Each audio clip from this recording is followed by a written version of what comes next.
1. Good evening. Welcome to the January 27th Northampton School Committee meeting. I am Mayor Gina Louis-Shara. I'm the School Committee Chair. This meeting is being held remotely on Zoom pursuant to the modification of the state's open meeting law for the COVID-19 pandemic. And this meeting and all participating on Zoom will be audio and video recorded. I will begin by asking the clerk to please call the roll of the school committee. Mayor Sciarra. Here, present. Member Robbins. Member Robbins, I know I saw you, but I think you're muted. Oh, so you're here. Member Gazy. I'm here. Member Seraphy Cox just sent a message that she's on her way. She'll be here soon. Member Stein. You're here. I see you. Member Levy. Present. Thank you. Member Miller. No, I believe I've seen you, Member Miller. Oh, present. Okay, thank you. Member Goldman. Present. Member Agna. Present. Member Davis. Present. And Member Seraphy Cox, I think, just joined. I did, yes. And you are present. Thank you. Okay, Your Honor, you have a quorum. Excellent, thank you. We're beginning this meeting with an executive session, and we will adjourn the executive session and come back into an open public meeting. Does somebody want to? I think maybe the first thing we need to do is have Karen put us in get ready for the breakout room before we do that. Do we need to request to enter first? Oh, I guess we do. I'm sorry. Apologies. No, okay.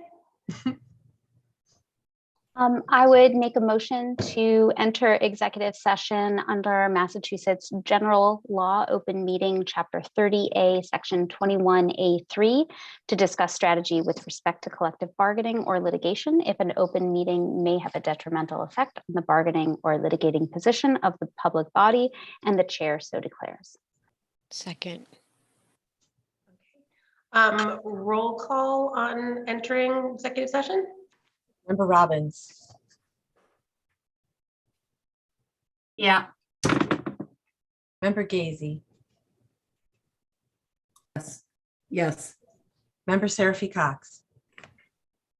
Yes. Member Stein. Yes. Member Levy. Yes. Member Miller.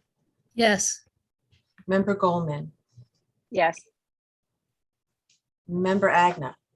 Yes. Member Davis. Yes. And Mayor Sciarra. Yes. Okay, so we're now going into executive session. Again, we will adjourn and come back into an open public meeting. So how do we do this? Right now, Karen is putting us into a breakout room. So give Oh. her a minute, and as soon as you get the notice, press the Okay. button. Got it. Thank you, Karen. And so when we come back from our executive session, we'll be continuing with the rest of the agenda, I assume. Correct. Yes. Okay, Annie, are you ready for me to send everybody? I am, if you are. Okay. Send everyone now.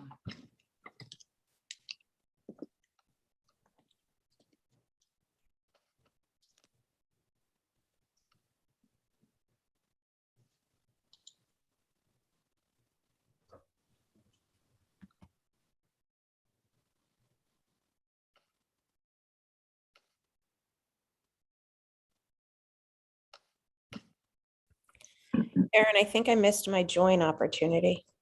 Okay. No worries.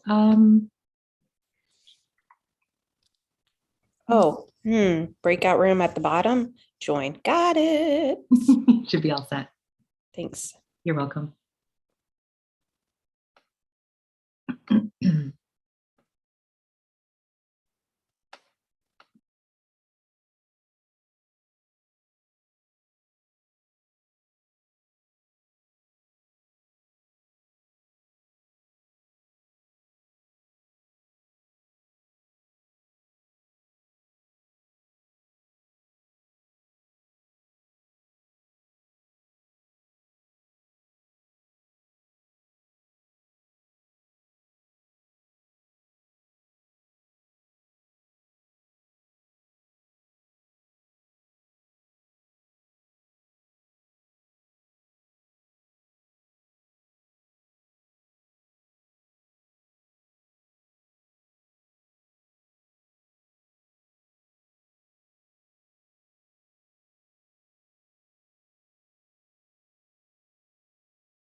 In the meeting, we're going to continue on with our agenda. Apologies that we are a bit later than we had hoped would be. And we are going to move to public comment. If you wish to make a public comment, please use the raise hand feature in the bottom menu bar under reactions.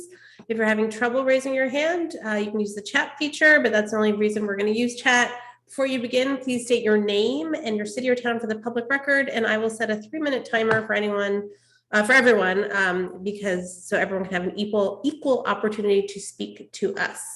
I am looking for hands, and I do not see any hands or any one trying to contact me about public comment. So seeing no public comment, we will move to announcements.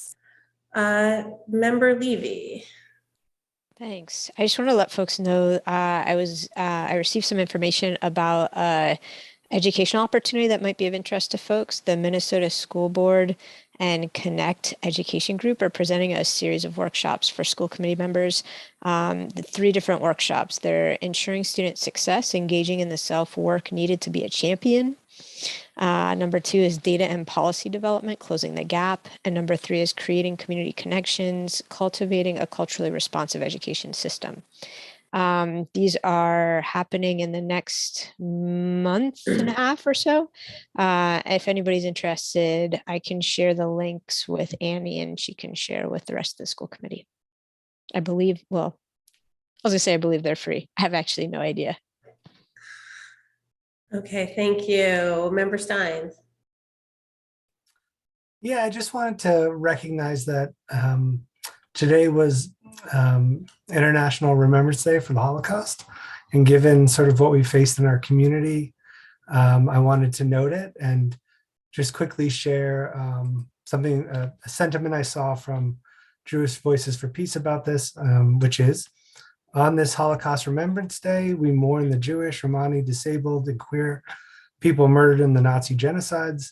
We draw inspiration from their resistance as we fight anti-Semitism, fascism, xenophobia, ableism, and homophobia in our own era. Thanks. Thank you for that remembrance. Member Goldman.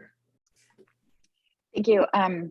I just wanted to let all committee members know that charting the course is a requirement of our position that is hosted by the MASC. And if you go to their website, you'll see that there are, there's a session in Everett, and then also there's a 2-part series to complete the entire course in March, on 2 consecutive Saturday mornings in March. So all that being said, I just encourage everyone to sign up for charting the course. Keep an eye on that. Thank you. Thank you for that. And I think we are still trying to potentially, maybe Dr. Provost, you go ahead. I'm working with the executive director of the Collaborative for Educational Services to try to provide a charting the course session in Northampton too. So when I hear information about that, I'll certainly share it with the committee. Thank you. If there are no other announcements, I would just like to quickly announce the subcommittee and other liaison and special assignments for the school committee. And I believe this is also available on the website. Is that right? I'm looking for a nod from someone, but Annie? Not yet. Tomorrow. Tomorrow it will be. So on budget and property are members Goldman, Agna, and Stein. On rules and policy, members Seraphy Cox, Gazy, and Robbins. Superintendent evaluation, members members Levy, Miller, and Davis. On negotiating subcommittee are members Seraphy Cox, Davis, and Gazy. And on the new curriculum subcommittee, members Levy, Robbins, and Agna. And capital improvements representative is member Davis. The collaborative for educational services representative is member Robbins. The health advisory committee representative is member Goldman. The legislative liaison is member Levy. The Northampton Education Foundation liaison is member Agna. The Northampton Open Media representative is Member Stein. The Northampton Prevention Coalition representative is Member Miller. The parliamentarian is Member Seraphy Cox. And the Special Education Parent Advisory Council liaison is Member Gazy. And the bill warrant authorizers is Member Agna with Member Goldman as a substitute. So thank you all very much for fulfilling those positions. Any other announcements? I don't see any. So we are going to move down to new business on our agenda. And the first item is I'm looking for a motion to approve the school committee calendar, which includes the amendment of the time, a time change to 6:30 p.m. for full meetings and 6 p.m. for those beginning with a student advisory committee meeting, and the removal of the quarterly student success meetings because they are now redundant with the curriculum subcommittee. And if there are any other things to point out, please, Dr. Provost, let me know. But is there a motion to approve the school committee calendar? I move that we approve the school committee calendar. Motion's made by Member Agna and seconded by Second. Member Robbins. Any discussion on the calendar? Seeing none, roll call, please, Annie. Member Miller. I didn't hear you, but I see you. Member Miller? Yes. Okay, thank you. Member Goldman. Yes. Member Agna. Yes. Member Davis. Yes. Mayor Sciarra. Yes. Member Robbins. Yes. Member Gazy. Yes. Member Seraphy Cox. Yes. Member Stein. Yes. And Member Levy. Yes. Okay, that's been approved. Moving on to B. As this wasn't postponed to a date certain or referred to elsewhere, it's appearing again on the agenda for action as something deferred must be addressed at the next meeting. So is there a motion to approve the school committee norms or do something with them? Looking for a motion. It was my understanding from the last conversation that we were interested in having the school committee norms be on a future retreat. So I guess that would be the motion, is to refer the school committee norms to the next school committee retreat. I second. Okay, motion's made and seconded. Can I just, and how does that get scheduled? The same way that regular school committee meetings do. Last year or last term, the vice chair was unofficial or maybe officially in charge of putting together the school committee retreats and scheduling them, like doodle polls and that sort of thing. Great. I will take that on. Thank you. Great. Member Gazy?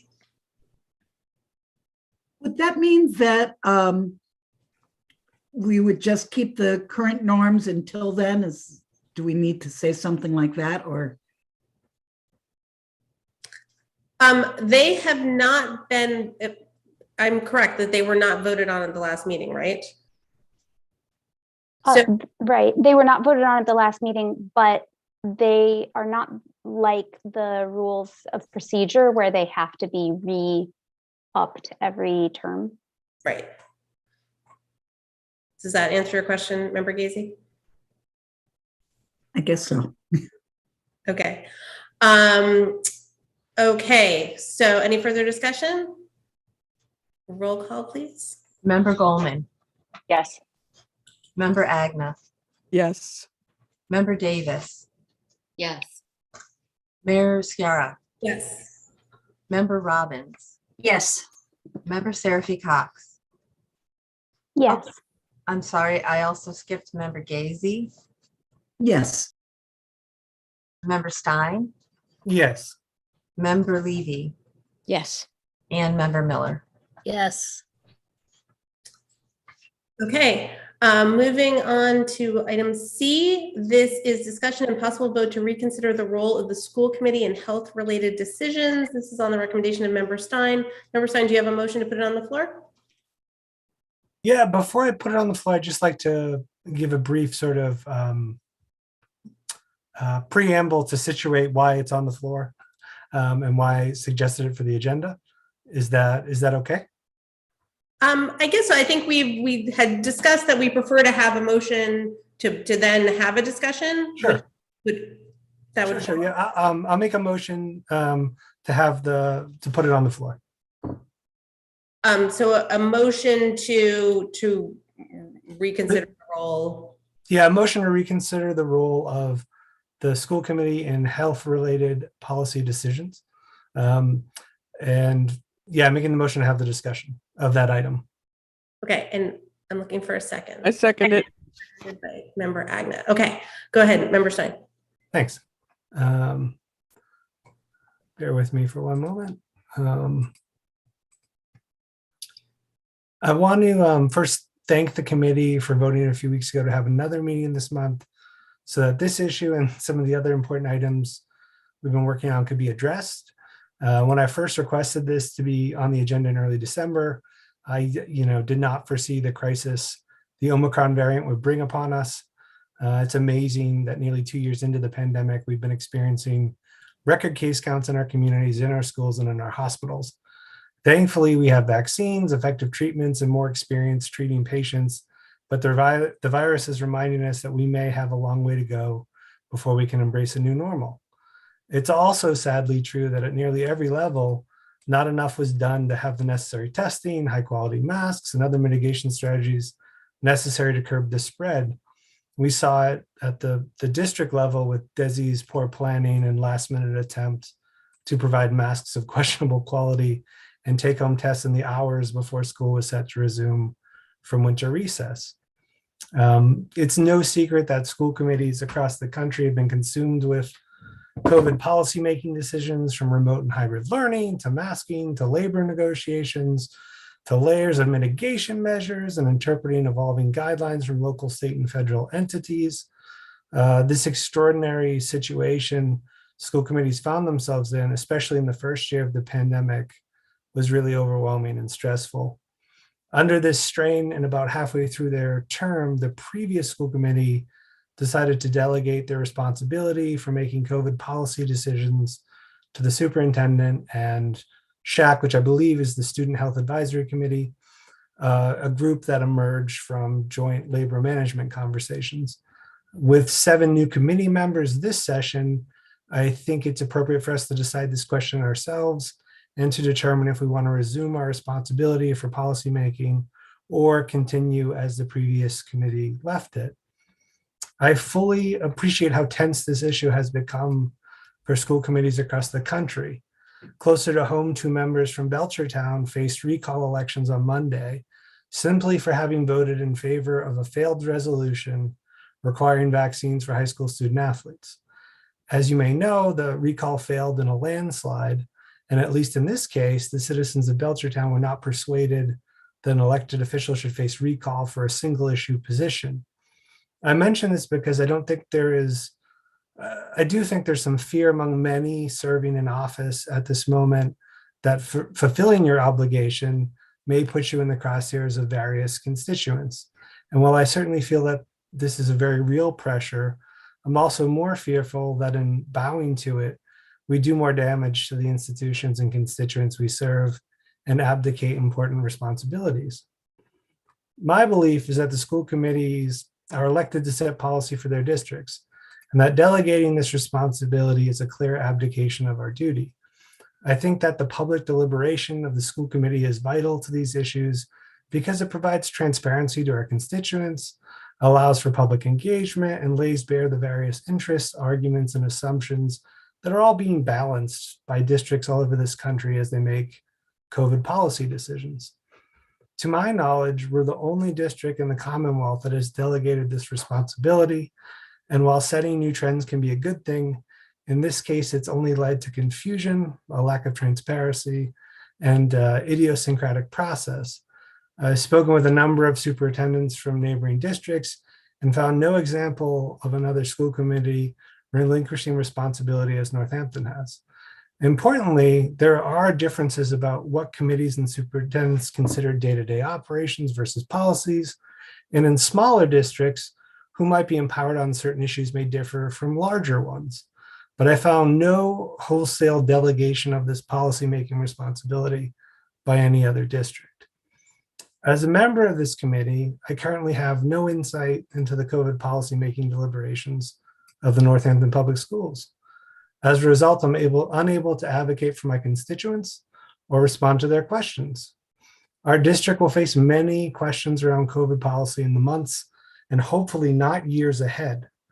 For example, I believe policy decisions about whether or not to seek a waiver to drop our mask mandate if we hit 80% vaccinated are exactly the type of policy questions the school committee is responsible for making, and more importantly, facilitating transparency and public engagement for the community. I'm not advocating, nor does the motion as written empower the school committee to weigh in or approve all operational day-to-day decisions. I'm simply asking that we take back the responsibility that the previous committee abdicated and rejoin the ranks of school committees across the Commonwealth. Before I relinquish the floor and hear my colleagues' thoughts, I want to address one argument against this position that I heard a number of times from the previous school committee. It goes something like this: we do not have the expertise to make these decisions, so we shouldn't make them. While it's true that not all members are epidemiologists, public health experts, aerosol engineers, etc., they need not be. Our role is not to be experts in the things that come before us. It's to weigh the opinions of experts, our constituents, the superintendent, and what we see to be in the best interest of the children of NPS. If expertise is the standard we embrace, we must delegate nearly all of our policy-making responsibilities. The 10 of us are not experts in evaluating superintendents. We're not experts in municipal budgeting. We're not experts in setting policies for a school district, but we are elected members of a deliberative body, and as such, it's our responsibility to make policy decisions, including, and perhaps right now, importantly around COVID. With that, I relinquish the floor. Would someone like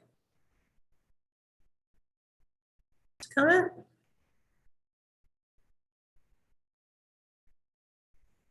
Don't see any comments. Member Levy.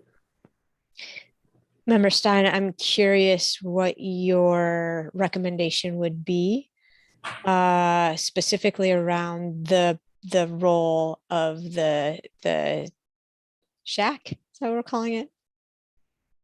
Shack. Do you see them as an advisory to us, or what role would you see public health experts playing? Should I just respond? You may. Yeah. Okay. I don't know if you wanted to recognize me. I intentionally left that question out of this resolution, not because I don't think it's an important one, but because I think it's sort of a secondary question to this larger decision. And SHAC, as it's conceived now, doesn't have a school committee member on it. We don't have any sort of access to it. It's something that could theoretically live on independently, advising the superintendent on day-to-day operations, or we could ask that it play some role if the committee does decide that they again want to have some sort of role in policymaking. So I left it out because I think there's a number of ways it could look, and I wanted to sort of separate it from that question, but I'm obviously happy to entertain friendly amendments with good ideas about how it might be integrated. I appreciate that. For me, it's actually quite central to this question because I am somebody who firmly believes that science should be driving the decisions that are made at the district based on around COVID, and that there are people in our community who are regularly updated regarding the science, regarding what protocols are necessary, what mitigation strategies. And I have watched institutions spend countless hours and had their senior leaders tied up for months trying to figure out approaches to COVID, and were unable to actually move critical work forward as a result. And so I think if I were to consider the school committee making decisions around COVID, given there are experts in our community around public health and science, I would want them to play a critical role. I mean, I should just say, I think my assumption is that happens, just like with the budget committee, just like with the policy committee. We are, relying on expertise, relying on district expertise to advise us on these things, whether it's the accountants, whether, like that is like a part and parcel of our thing. And I would also just say that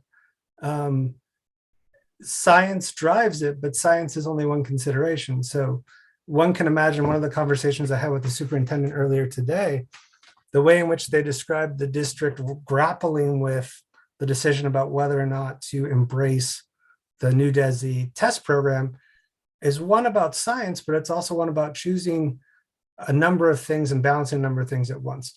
What do we know about how the test and stay program is working? What do we think will happen if we take these new tests on? What do we think about our current capacity and participation in testing? And then what staff availability do we have to do contact tracing, given the fact we're entirely overwhelmed? So they're balancing a number of factors that are not just about the science of mitigation, but about what's operationally possible at the district level, and given a horrible situation, what the best thing is to choose. And those sort of things that are balanced at a policy level are exactly the type of things that school committees weigh when they do this. It's not, the science will not set us free. And I think that was a mistake that the previous committee made, quite frankly. It's central, but there's no, there's never going to be a clear answer in this. There's going to be a lot of things to be weighed and considered. And we need experts to help us with that. And Shaq could certainly play a role in doing that. But at the end of the day, these are policy decisions, and they're largely political decisions. Yeah, I appreciate that. I'm not meaning to suggest that there aren't pieces to be balanced. I will say my experience in the last term, where we asked the public health experts from the community to come in and answer our questions as we were trying to wrestle with and balance those decisions. I distinctly remember asking one question, and the response was, "Yeah, I'm sure glad I'm not making this decision." So the fact that that guidance would be a part of this is not necessarily a given. Member Goldman.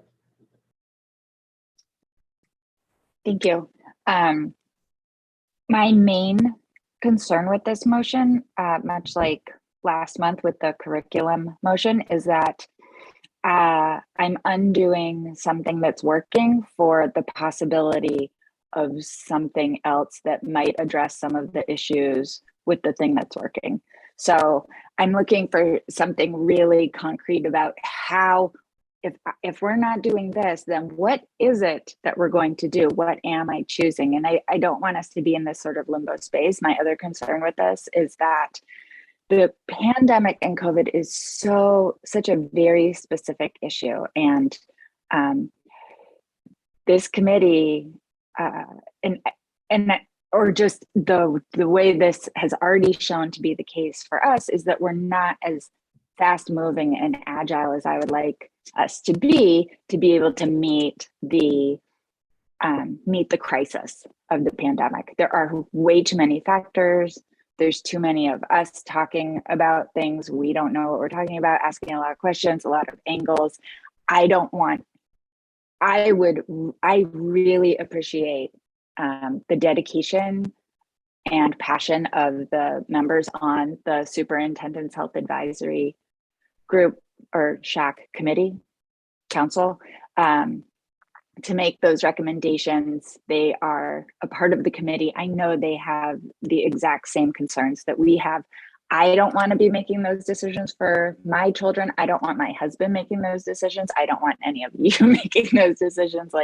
And we keep we have this very valuable position where we actually completely can come forward if we're taking issue.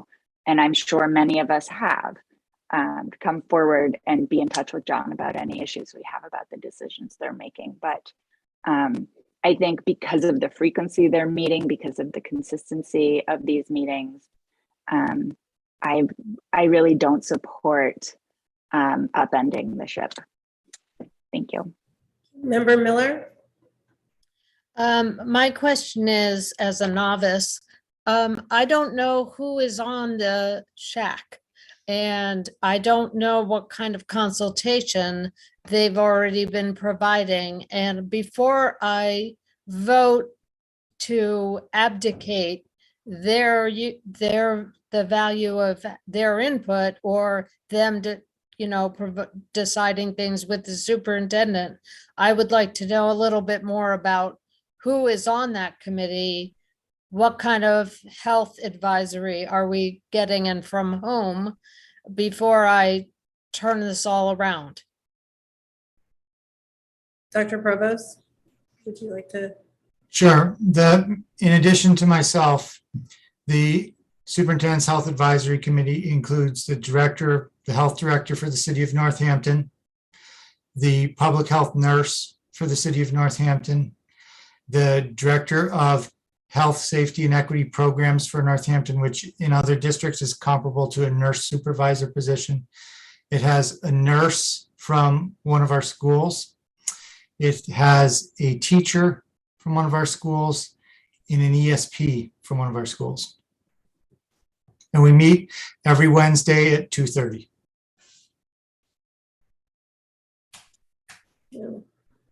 Can I ask another question? Still have the floor. Go ahead.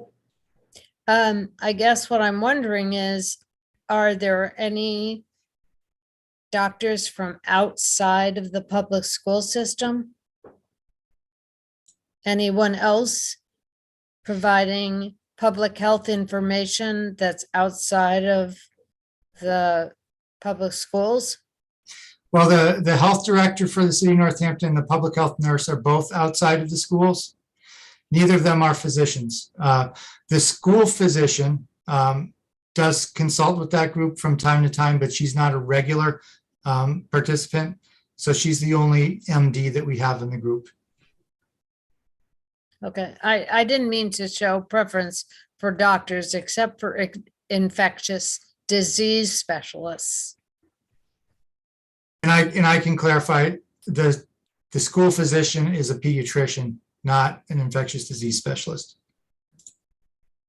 Can I just add that, but the Board of Health does have physicians on it. Yes. Including epidemiologists, and of course they work with the health director and the nurse. Okay, are you all set, Member Miller? Okay, Member Robbins. You're muted. Sorry, I have done that. I'm going to speak on behalf of constituents who have contacted me and asked me, so who are these people? Who's making a decision and what's happening?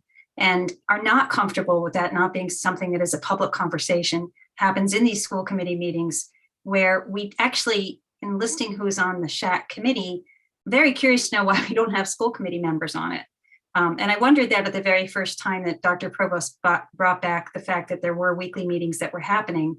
And I don't know if that was a decision made by the previous term members of the school committee, but I think it's incredibly important for our constituents to have representatives either on that committee or as representatives from this committee as full members who can bring back what would be big policy decisions that we should weigh in on, that in fact impact decisions that we know there will be some feedback from constituents that they have strong opinions about, that we're already quite aware of, and that we're also thinking forward, as Dr. Provost or somebody earlier had mentioned, that this isn't going to be our last rodeo on this. We really need to be thinking forward to plan B, C, D in terms of how we're going to strategize for the future, which is going to require possibly budgetary money and time and allocation of other resources. And I'm very surprised that we don't have representation, and I'm really going to push hard to say that constituents deserve that kind of transparency. And I think there's a lot of ways to make that happen. We could either take it on as a school committee as a whole, or we could say we're going to have full membership in a committee that exists currently, whose responsibility is to come back to us when there are issues we need to be apprised of. Thank you. Member Gazy.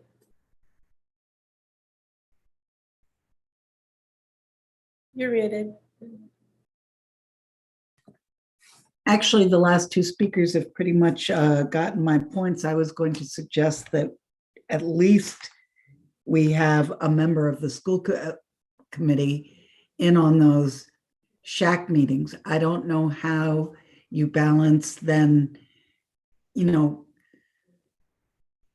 it seems to be a very fast moving thing. So I think you have to have flexibility in there. We're sort of notoriously slow about deliberating on the most important things. I mean, not slow, bad slow, but we think about things and have lots of questions. So if we have a person on the shack committee, would they have to come back and get approval from the school committee for anything, or are there different levels of decisions that are made? Meeting once a week is a big commitment for, I don't know, for people who are on the negotiating and special ed liaison. But those were my questions. Okay, thank you. Member Agnes has not spoken.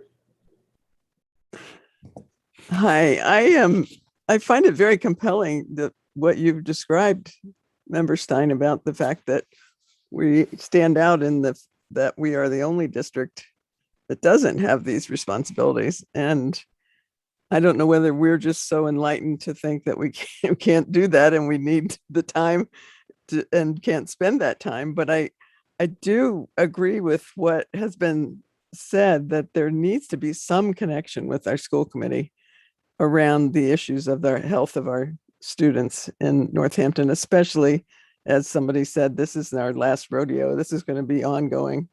And there will be continued costs, and as well as our constituents are going to be asking us continually about what our decisions are and what they're based on. So I don't know if you would entertain some kind of friendly amendment around making the connection with the shack more formal, so that 1 to 2 members become part of shack or visit shack, or at least have some way of meeting on a regular basis and then perhaps reporting back to school committee about what is going on. Because I just really do feel that this would be a responsibility that we should try to figure out some way of having. Okay. Member Davis, I don't think you've spoken yet. This is I'm trying to formulate the full idea. I guess one of the main things that I keep hearing, because as Member Agna had just said, this kind of compelling, depending on who's talking, I'm like, well, that makes sense. That's very interesting. And I just keep feeling like, you know, there's got to be a happy medium. I mean, I think that the science, following the science, as Member Levy said, is, you know, that's what it's all about. I think that the fast moving train piece and the meeting every week, you know, that's how you keep up with things. You know, that's how science keeps up with things. But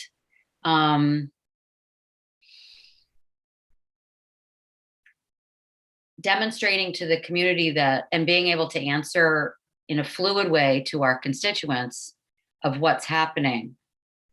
Maybe I just don't know yet how often those reports come in from Shack. Do you know what I mean? Like, will we get updates? You know, if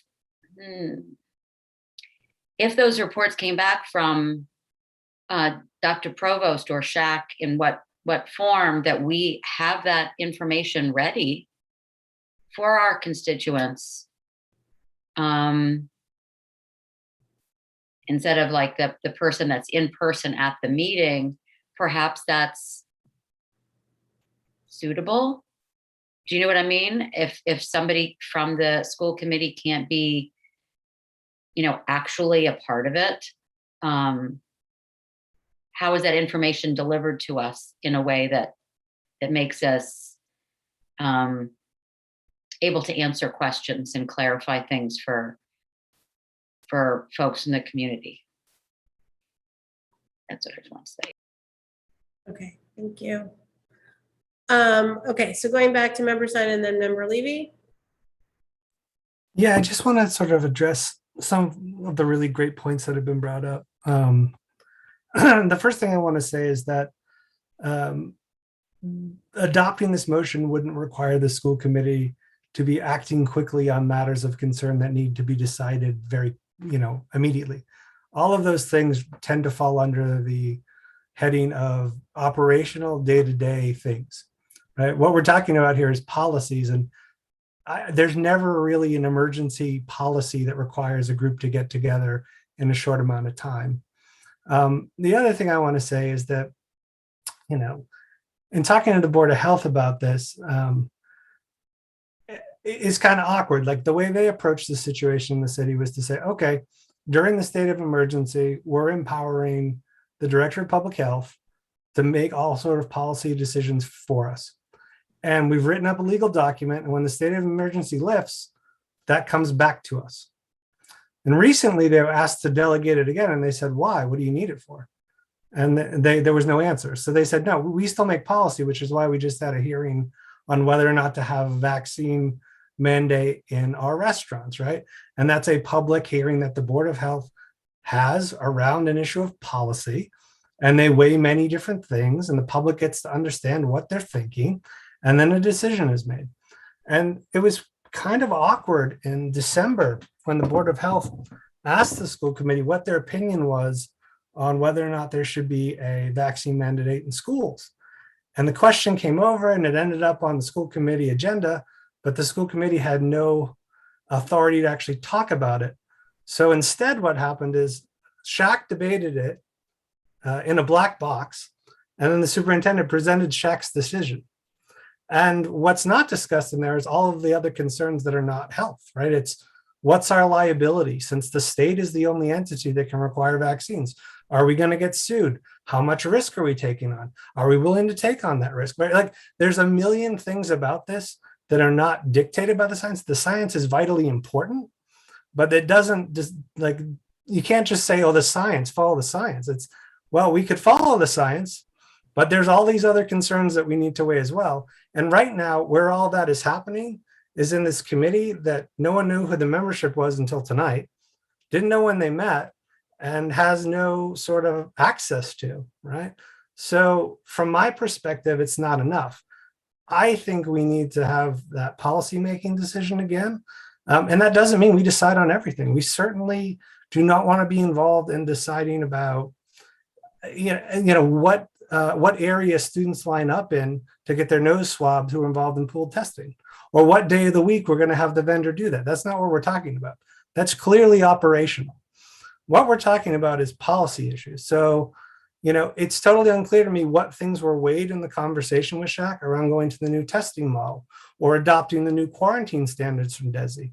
Like, it took me about 50 emails to find out that now that we've got the new quarantine standards from DESI, even though the guidance had been, you can quarantine for 5 days and you got to wear a tight fitting mask, every kid in that last 6 to 10 days is eating unmasked just 3 feet away. Like, that's not known because we don't talk about it. There's no space to talk about it. Or, we have this new designation of, well, we're not doing contact tracing anymore, which is sort of a confession that our schools are so overwhelmed and the state got rid of their own contact tracing support, which the science would say, well, if you've lost that mitigation measure, maybe it's not safe to have kids in school. But that's like, we can't do that because the state says this, so we got to do this other thing. The point being to all of this is that there are many factors that the science doesn't solve. And it's totally unclear to me what it means when we say we're doing severe contact tracing, right? Before it was contact tracing is if you're in proximity, 3 feet within 15, up to 15 minutes and 24 hours, you're a close contact. Now we've done away with that. We've got some new thing, but no one knows what it means. And there's been no deliberation on what that shift requires. And those are policy decisions. It was a choice to move from this policy to that policy. And the venue to talk about this stuff and for the public to understand it is the school committee. And that's what happens like everywhere else. So I just find it odd that we want to just give this away. I'm fully in support of Member Agnes' friendly amendment to integrate SHAC into this. I would love that. And I would love more advice from experts that can help us. But I think on the rare occasion when policy questions come up, we're the venue to hear them and to decide them. Member Levy. Thanks. I'd actually like to make a motion. My understanding is that the motion on the floor was to discuss this. So I'd like to make a motion for us to vote. Before I do though, I want, okay, I'll make the motion and then I'm going to ask clarification from the superintendent. My motion is that we nominate 2 members of the school committee to be on the SHAC, to then report back to the school committee on a regular basis, as well as to be the point people for members of the public who have COVID-related questions. My question to the superintendent is, my understanding is that the school committee is still in the position to make decisions around policy, and that policy decisions have come to the school committee around COVID. There were particular reasons around our not having that one conversation around a vaccine mandate that were, I think, around the logistics of getting things onto the agenda, if I remember correctly, but I don't want to go into the weeds. I just want to hear from the superintendent. Am I correct that the school committee is still making major policy decisions, but we did, in the event of emergency, authorize you, superintendent, to make day-to-day decisions around COVID? You're correct. And actually the vote where this decision-making authority was affirmatively delegated to the SHAC was followed immediately by a vote in which the school committee made a policy about masking in the schools. So for me, I think that the distinction is really quite clear. If the school committee wants to make a policy about a health-related decision, it does so by putting an agenda item forth and voting on it.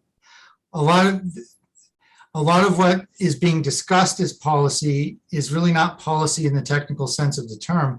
A lot of what is policy is reacting to opportunities that are available at the state to get resources, coming into compliance with new regulations that are coming down or recommendations that are coming from the Department of Public Health or the Department of Elementary and Secondary Education.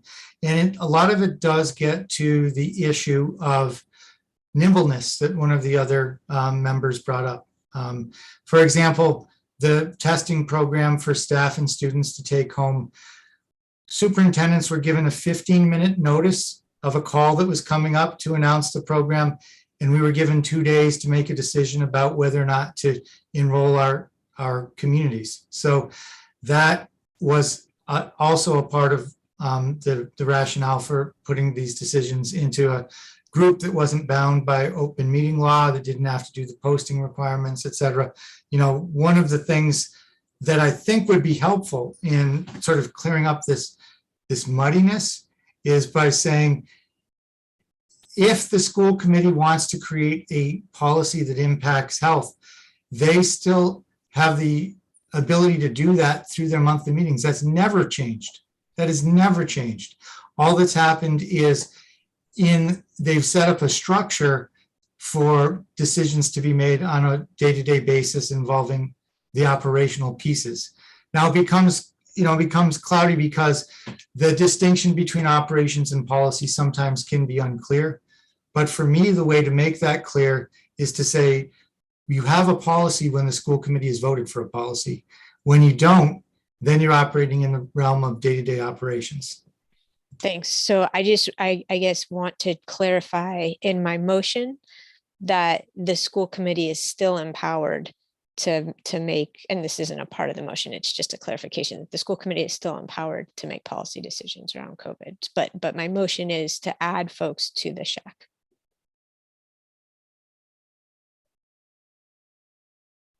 Specifically to add 2 school committee members to the shack. To add 2 school committee members to the shack whose responsibility would also be to report back to this body to keep us informed, and that they can also serve as point people for the public who have COVID related questions.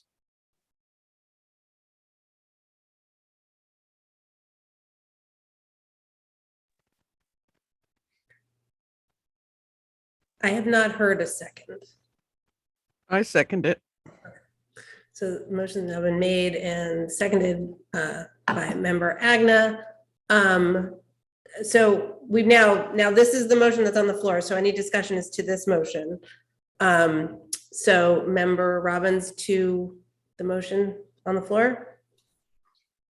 Yes, and I totally approve the motion and I'm in favor of it, but I still want to reserve the right that the members of the shack committee would be members. So they would be discussion members. They would be helping to craft responses to what we need to do. They would become informed about what those discussions were. We would expect to have regular reports back because at this point, I don't even know if there are minutes from shack or something that the public can check in with and know what the discussion or the agenda was. But we also reserve the right, and we might have to talk about this more at some other time because we have said school committee can make policy about health. But I do want to ensure that I was a little disturbed by some of the recent stuff that came down from DESE that did Superintendent Provost did feel he had to respond to very quickly, where they gave us something, but they took away something. And to me, that was a policy decision that we did not have an opportunity to weigh in on. And I very much missed that. And I've heard from constituents that they were quite upset with that as well, and I had no response.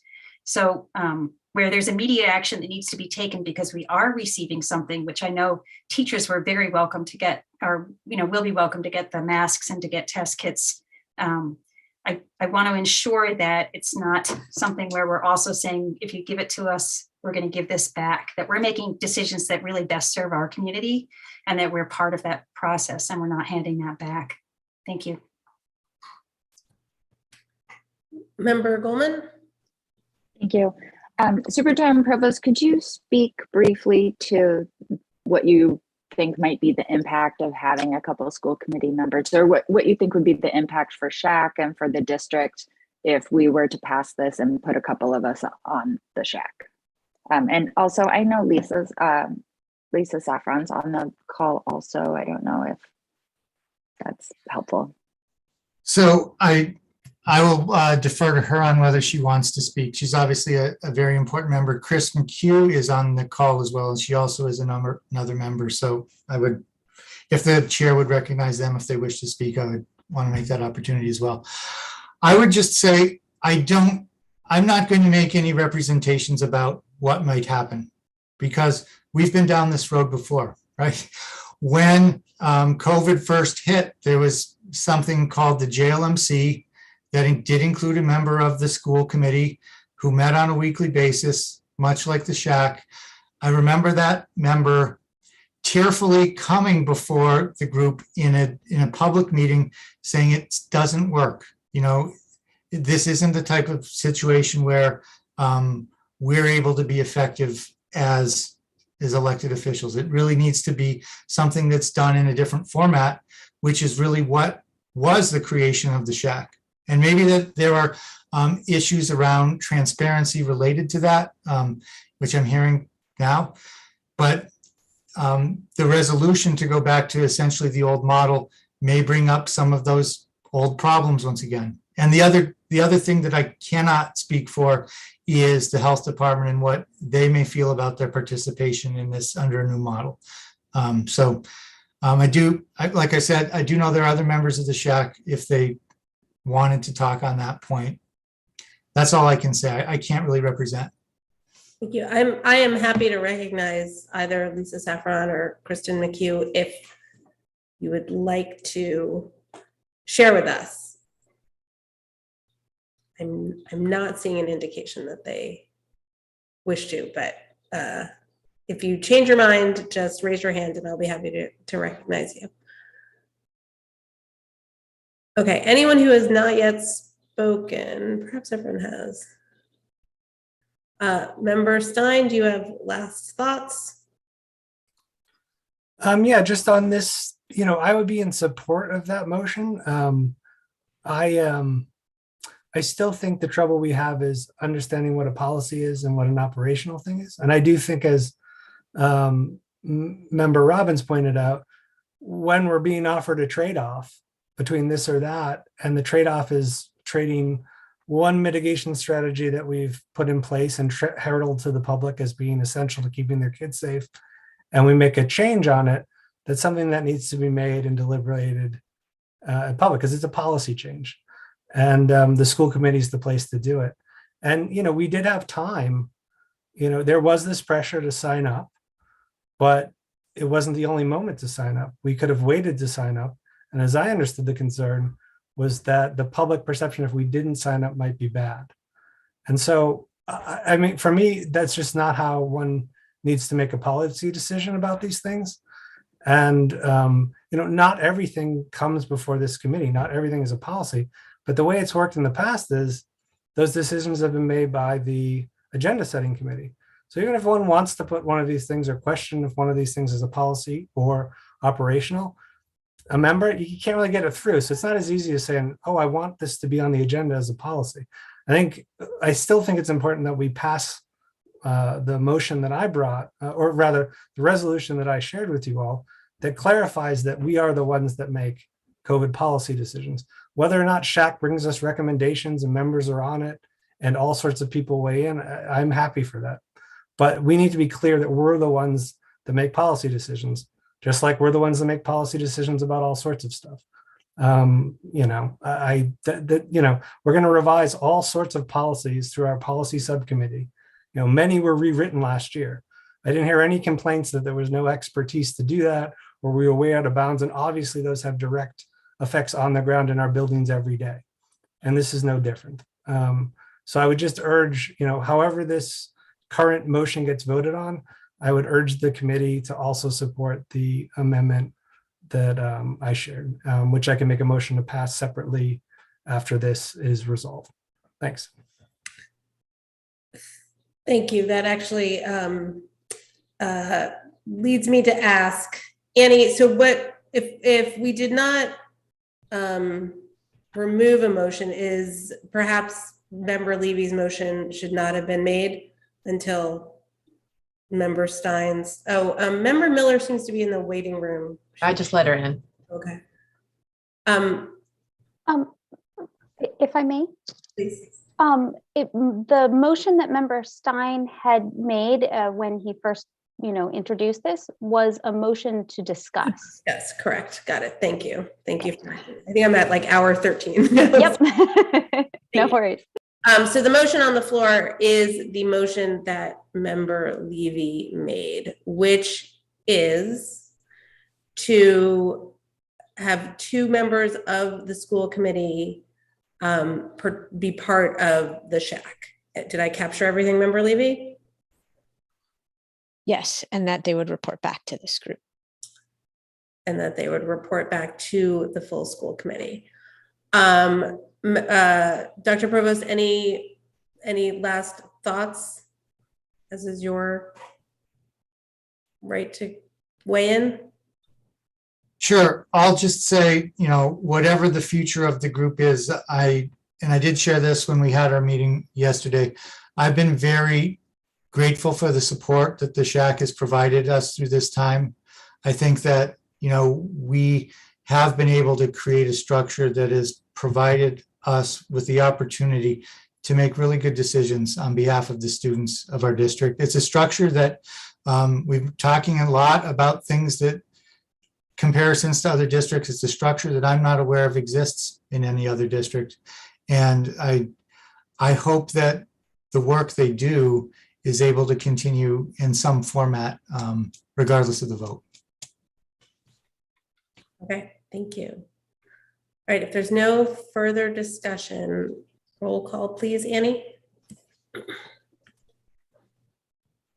Member Agna, Yes. Member Davis, I need to, can I hear the yes and no vote again? What we're voting, if we vote yes, it's for, motion that we nominate 2 members of the school committee to be on the shack to report back to the school committee on a regular basis, as well as to be the point people to members of the public who have COVID-related decision questions. yes.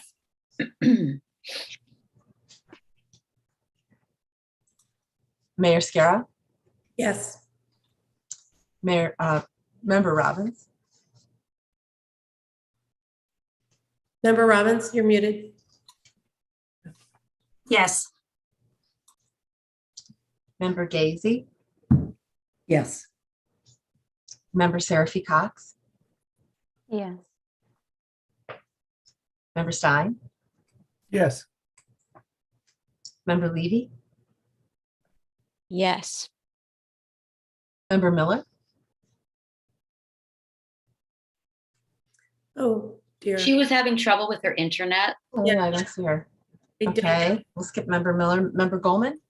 Yes, Member Miller's here. Oh, Yeah. she's Can you here. hear Okay. me? Thank you. Yes, I heard you. Thank you. Member Goldman? Yes. Okay. It's unanimous. I think Member Miller might need to be made a co-host again, just so she can unmute herself on her own. Actually, member Seraphy Cox, I think, is also not a co-host. Okay, hold on. Okay, remedied.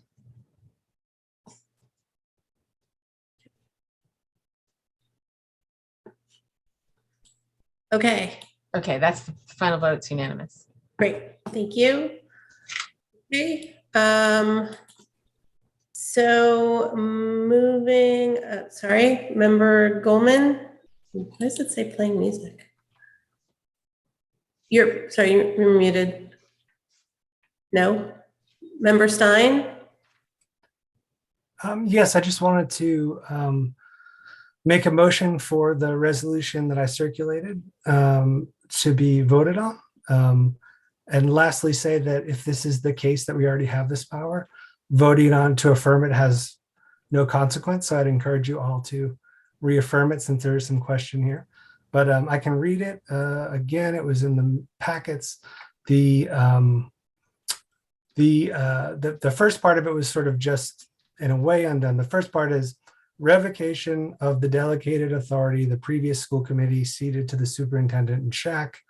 The second part is affirmation that the school committee is responsible for setting policy for the district, including all COVID policy that's not superseded by the authority of state or federal law. This basically just says we're the ones that set policy in this area,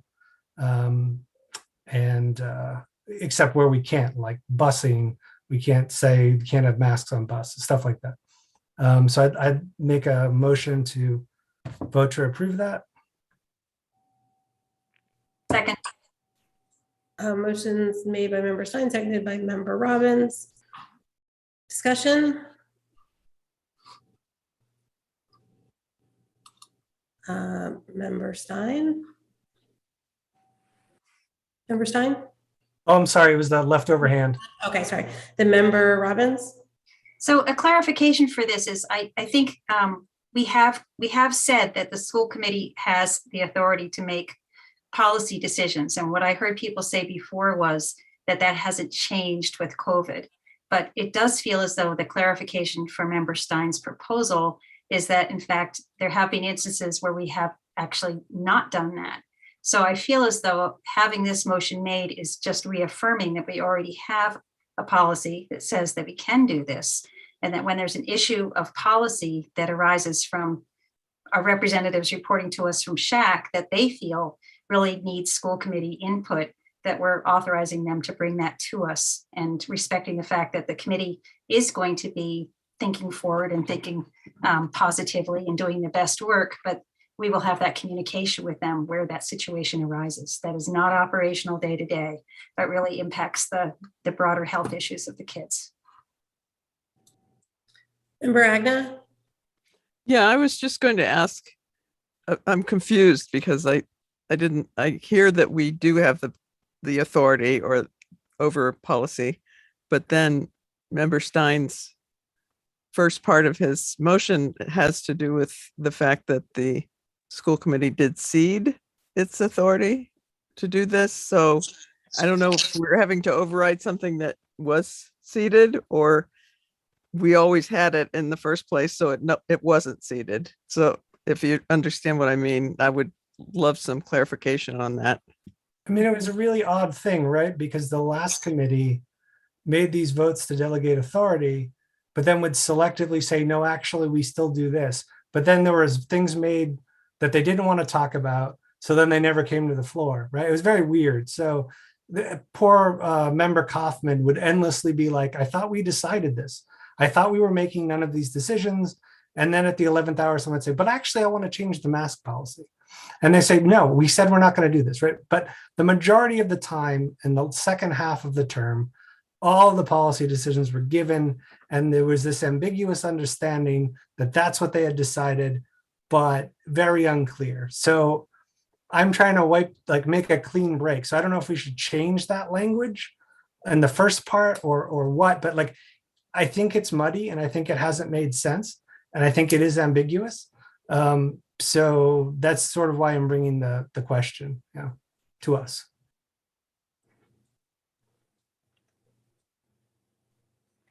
That doesn't really help, right? Because it's like, do we or don't we? And it's like, if we did, the school committee would have heard the thing about vaccinations in school. They would have heard the thing about masks extended outdoors at the playground. They would have heard all these other questions that Shaq was weighing in on that were policy questions, but they didn't, with the understanding that they had delegated that authority. In some other realm, they may have thought they still had some authority, but in practice, that's not how it remotely played out, from my observation. Member Davis? I guess I want to say two things. I keep remembering what Dr. Provost said is we still can make policy. So that's what I'm hearing. So I'm wondering, it feels like perhaps, is it redundant to adopt a policy that says we make policy when we can? That's what it feels like to me right this minute. And especially if maybe if we have school committee people on SHAC, if it goes forth. And second of all, I know that I maybe don't have all the details on this, but the rollout both of COVID on the planet is not organized or tidy.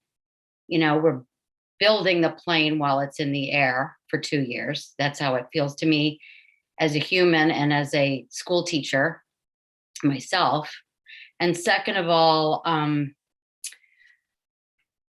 DESE hasn't been very organized and tidy with everybody. So these decisions, I don't believe are the fault necessarily at all of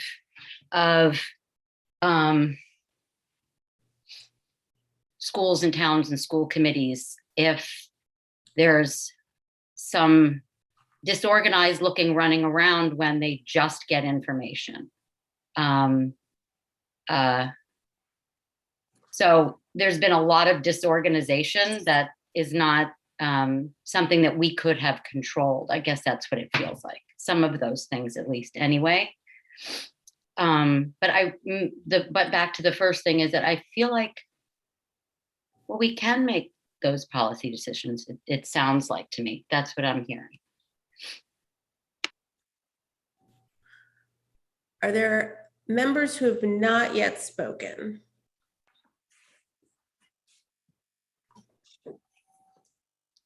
Member Robbins? Thank you. And I just want to clarify, I appreciate very much what Member Davis just said, and that I do think it's a clarification, and maybe the rewording of the motion or rethinking of the motion is to say that should SHAC representatives from the school committee feel that there is an issue that would be a policy decision made by the school committee, or should be made by the school committee, or heard by the school committee, that we have an understanding that that will come to the school committee before that policy decision is made in the best of circumstances. Is that a friendly amendment? Yeah, I guess so. I'd like to accept it. Okay. Can you word it though? Yeah, Stick it there? I don't know if I should screen share, but I could pull up the text and put in what you said, and so people can see what it is. Let me try to do that. I'm not that savvy. Hold on. 1 second, please.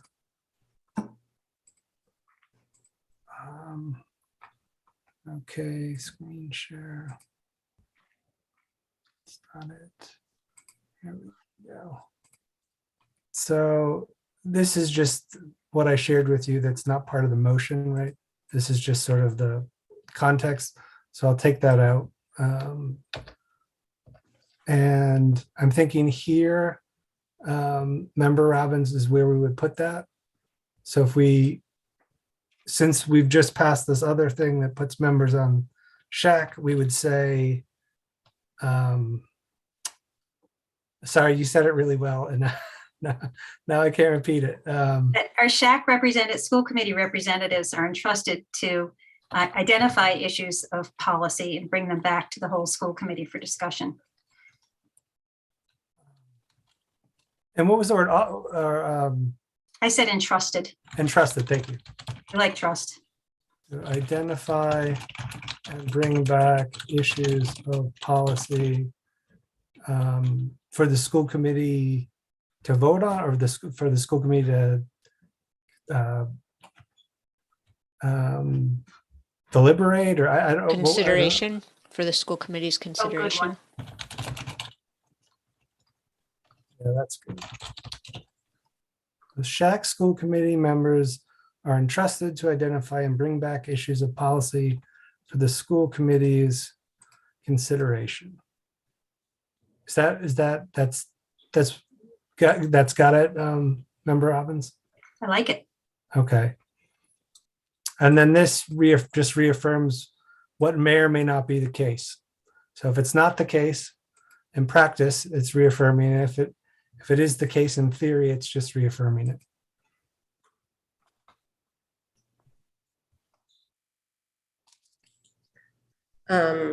I can't see people very well. Well, this is up. Oh, Member Goldman. Thank you. I just want to clarify that this does not revoke the superintendent's authority to make decisions in the day-to-day operations for COVID and COVID policies. COVID policy, yes. COVID day-to-day operations, no.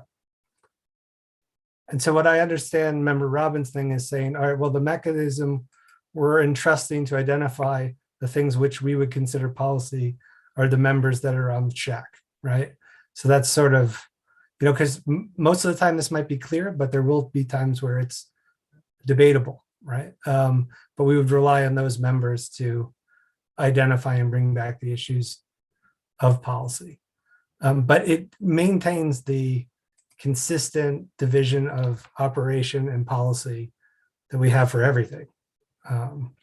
It definitely does not wade into day-to-day operations. There could be arguments about what's policy and what's day-to-day, but they're going to be rare. And important. I think that the committee put in place this like emergency piece for a reason. But just to give you an example too, that might help. One school committee or one superintendent I spoke to this week said, we passed the recent test change as an operational thing, but considering we had more time to make the decision, it really is kind of a policy thing. And our superintendent's on communication with us, he sort of indicated his view that it would be a policy question, so that depending the outcome of this type of vote, it would be something that would come to the school committee, because otherwise he would just make it regardless. So sort of coming to us and saying, like, I understand there's this question, and if your authority is restored, then I wouldn't be making this, but if it is, you would be making it, is another way to say, like, well, like, it looks like it could be, it's policy. So like in something like that, that's a policy. I don't know. You can argue it both ways. I see it as a policy change because we're changing policies around our mitigation strategy. We're trading X for Y, and we're making a choice. That's a policy. That's not like it's different than, are we going to serve milk or orange juice in the cafeteria? That's not a policy. I cannot see the committee, so can you stop screen sharing? And just a reminder that members need to be recognized at the floor. Any further discussion? Superintendent Provost, would you like to weigh in? I just think that the last example makes it abundantly clear how complicated the issue can be. And so then, the question becomes, what do you do? I mean, is maybe this would be helpful. Is the direction here that if a decision needs to be made, it will be made, and then the school committee will, through its membership, have the ability to reverse that decision when they meet, or affirm the decision when they meet? Because there will be times, as Member Stein points out, when it's unclear whether what's happening is a procedure, whether it's operational, or whether it's policy.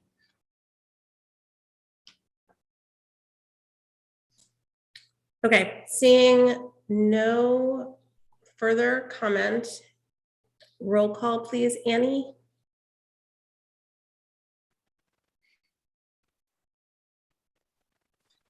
Member Davis.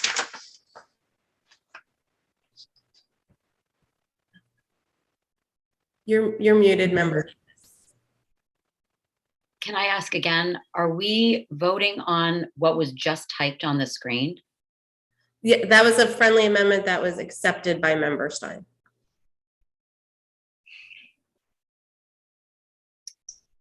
Yes. Mayor Scarra. No. Member Robbins. Yes. Member Gazy.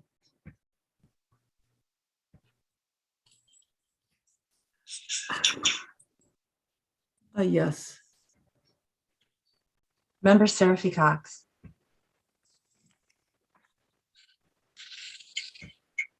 No. Member Stein. Yes. Member Levy. So just want to say that I was supporting it until that last piece that Member Goldman brought up. So I'm going to vote no.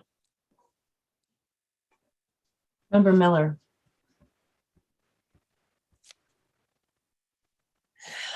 Yes.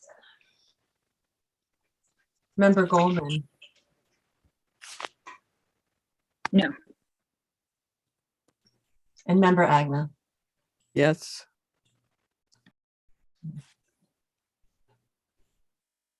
The vote is 6 in favor, 4 opposed. Okay, thank you. Next, we are up to D, which is a vote to ratify the school building visitor MOA. Member Seraphy Cox, do you have a motion?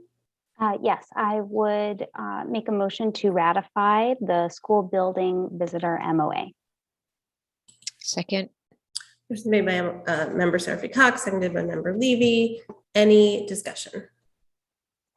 The only thing I would add is this was previously ratified in executive session. Okay, seeing no further discussion, roll call, please. Mayor Sierra, Yes. Member Robbins, Yes. Member Gazy, Yes. Member Seraphy Cox, Yes. Member Stein, Yes. Member Levy, Yes. Member Miller, Yes. Member Goldman, Yes. Member Agna, Yes. and Member Davis. Yes. Okay, that has been ratified, and we're up to E, vote to update the digital literacy and computer science coordinator job description. Is there a motion to approve the updated description? Motion to approve. Motion's made by Member Gazy, seconded by Dave, Member a Davis. second. Yeah. Superintendent Provost? This is a very modest change that we're really only changing a word and a phrase in it. So the change of the title will go from digital literacy and computer science coordinator to director. And in the essential job functions supporting the global STEM initiative will be replaced by supporting the IT innovations pathway. Our IT innovation pathway has really blossomed at the high school. And at the same time, mainly due to COVID, the ability to work globally has really kind of been shut down. So it's just reflecting a shift in that job focus, as well as really recognizing it as a director, because the person supervises the digital literacy and computer science staff throughout the district. Member Levy? Just a point that we had made, we had made a decision to include diversity, equity, and inclusion language in job descriptions, and I'm not seeing that in this job description. I'm wondering if that can be added. We can vote to approve upon adding that language. Absolutely.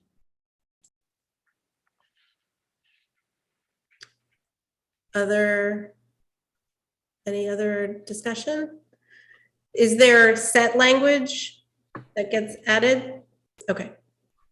And so Annie, you know that. Okay, great. Okay, seeing no further discussion, roll call please on approving this with that additional language. Member Robbins,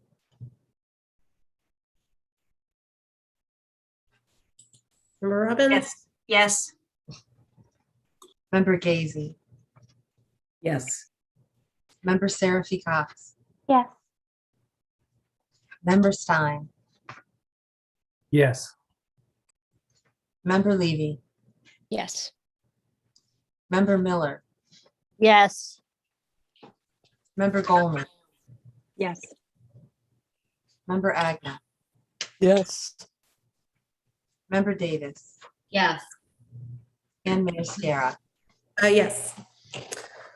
Okay, that passes. Next is F, vote to support Senate Bill 361, an act establishing a special commission to reimagine school assessment and accountability, and to direct legislative liaison to send a letter of support for this legislation to Northampton's representatives in the state legislature. Member Levy, is there a motion? Yeah, I'd like to give some, I'm going to make a motion, and then actually this is a little complicated. It's a little more complicated than I had initially thought. I know that we need a motion. So my motion is, I'm going to give some background information, and my motion is that we vote to direct the legislative liaison, which is me, to send a letter of support for one of the bills that I'm going to tell you about to Northampton's representatives in the state legislature. Looking for a second. Second. Motion's been seconded by Member Seraphy Cox. Member Levy? Thanks. So the bill on the agenda, or it's on our agenda to discuss Senate Bill 361, which is a bill sponsored by Jason Lewis, and it's aimed to create a special commission on the student, school, and district evaluation system, assessment instruments, and requirements regarding state intervention in underperforming schools and school districts. In addition to other things, it would consider assessments other than conventional methods, i.e. MCAS, including projects and portfolios to measure student performance. You can read the full text of that bill in our folder. Today, though, I learned of a second bill sponsored by Joe Comerford, Senate Bill 293. This bill is very similar to Bill 361, which was on the agenda, but there are two major differences. Senate Bill 293 goes even further to end the high stakes nature of MCAS by decoupling it from graduation requirements. It also calls for the participation of educators and school committees in a task force on assessment. I was going to put the full text of the bill in the chat, but I'm not sure I have the ability to do that. So if you Google Massachusetts Senate Bill 293, you can see the full text, but those are really the main differences. I think there's a role for us as a committee in discussing the role we think MCAS should or should not play, and in asking the chair of the education committee to report favorably on one or both of these bills as they're moved out of committee and hopefully to the floor of the State House and Senate. If it were earlier in the evening, I would have asked that we discuss our stance as a committee on the role of MCAS, what we think it should play in assessing our students and our schools. And given the late nature and that could be potentially a sizable discussion, I think maybe that's a conversation for another time. But at this point, simply want to put both of these bills in front of you. I think there's the opportunity for us to sort of support both of them. In talking to Senator Comfort, it sounds like Senator Lewis's bill is potentially more likely to get put through, but we could certainly make it well known to folks, to our representatives, that we very much support Senator Comerford's bill and what she has inserted. The last thing I'll add is she sent me this fascinating map that I think is really telling of, turns out there are only 11 states in the country that tie standardized testing to graduation requirements. Massachusetts is one of those. So I'll leave it there and open it up to discussion. Member Agna. I also had a conversation with Joe Comerford today, and I agree wholeheartedly with Member Levy that we support both bills. And as Joe said, it's possible that the other one will get the passage because of the role of Jason as an education chair. But I do think that the two differences are really critical for us to consider and to hold. And I would like to suggest that if I'm planning a retreat around norms, that we also include in our retreat a real substantive discussion about our thoughts about MCAS and the role of high stakes testing generally. And I would put that out there, whether that's something we have to decide on tonight. And I agree with you, Member Levy, that it is a little late to have any kind of conversation like that now, but I hope that we can have that conversation as a school committee for Northampton. Thank you, Member Robbins. And I support 1,000% both presentations on this, and having Representative Levy write a really strong opinion letter for us, because this is something that we have heard from constituents for a very long time, that they are looking for change, that there's really no reason for Massachusetts to be among, I think it's only 10 at this point, states that require MCAS for graduation. And that we know as a intelligent community that there are lots more really practical and wonderful and authentic ways to assess if our kids have learned what we would like them to know. Thank you. Thank you. Any other comments? Okay. Seeing none. Member Levy, would you like to reiterate your motion?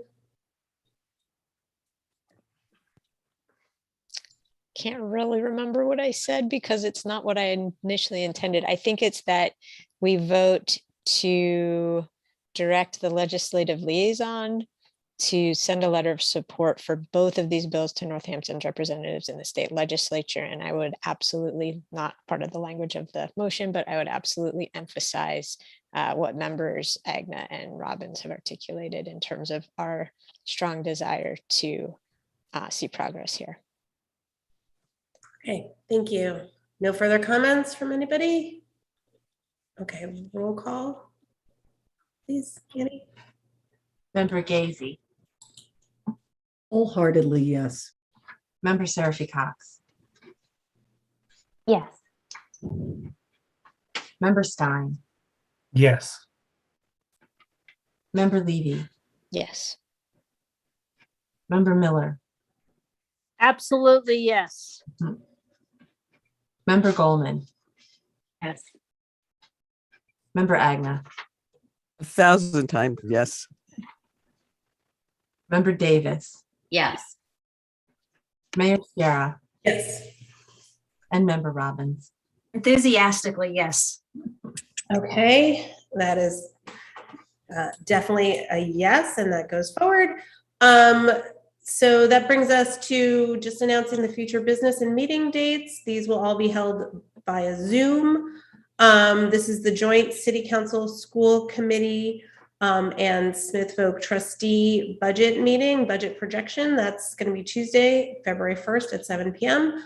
Negotiating Subcommittee Wednesday, February 9th at 5 p.m. Student Advisory Committee Thursday, February 10th at 6 p.m. School Committee meeting, full School Committee meeting Thursday, February 10th, 6:30 p.m. School Committee budget meeting Thursday, February 24th at 6:30. That date is actually wrong. I apologize. It's Is that actually what I'm raising your hand? Monday, the 28th. We moved that to Monday, the 28th, which we just approved the calendar for that. So, Okay, so that's the budget meeting. yeah, It's Monday, February 28th at 6:30 p.m. Yes? right. That's right. Okay. Member Levy? Sorry, I just wanted to clarify. I wasn't sure if we had decided in our executive session that we would be meeting, that we would be holding an additional executive session on February 1st. Did we decide that we were going to be doing that or that we are not going to be doing that? I think not. Am I correct? When are we going to talk before February 9th? I thought it was a yes. I thought it was a there's gonna yes, be an too. executive session to receive some information and make some decisions. Okay, so that will be at what time? Can I propose that it be after the budget meeting, just so that the other members know the budget meeting is typically not a long one like these ones? I think it's scheduled for 2 hours. It's really a presentation and then questions or comments. I would imagine that would be easier for you, Gina Louise, to I was do it gonna, after rather than before. I was going to say that I could not promise I could make it before. I'm not sure I'm thrilled about making it after, but yes. Right. I will post that tomorrow because tomorrow's the last minute. We can post that. That is absolutely true. Okay, so that will be after, so I think it's slated for 2 hours, is that right? Does anyone have it in front of them? So so if we post it for 9 p.m. and we end sooner, we won't be able to start before 9 p.m. Can we post it for earlier? 8:15? Yeah, I guess so. I'm Right, happy to that's post what- it. I'm sorry, what's the time I should post it for? I feel like someone mumbled 8:15. Did I hear that? Okay. Okay. Can you set it for 8:15 and then put a little asterisk, or as soon as the joint session ends? The issue is you can't start it prior to the time, Right. but if you set, you can set it, you can start it any time after the time. Right. So you just need to make sure you post it early enough that you're not sitting around waiting for the time to show up. Do you want to do earlier? I got like 60 some odd slides, so I'm not sure much earlier is gonna work. But you can post it for earlier if you'd like. Why don't I post it for 8? Okay. Member Miller, did you have a question? Only that, will you be sending this out in writing so that I have it all written down? Yes, Okay, thank you. absolutely. Okay. All right, Member Gazy? Are you going, I remember back when we were trying to pass one of the budget increases, and now I'm having a memory. Remember when the mayor brought her little dog and pony show around to each of the schools to present, to let them know how bleak the budget was and how little movement there was? That might be a tactic that might be helpful in presenting, in preparing the teachers for the realities of So, this. Member budget. Gazy, we are not in executive session. We are just in the regular meeting. My bad.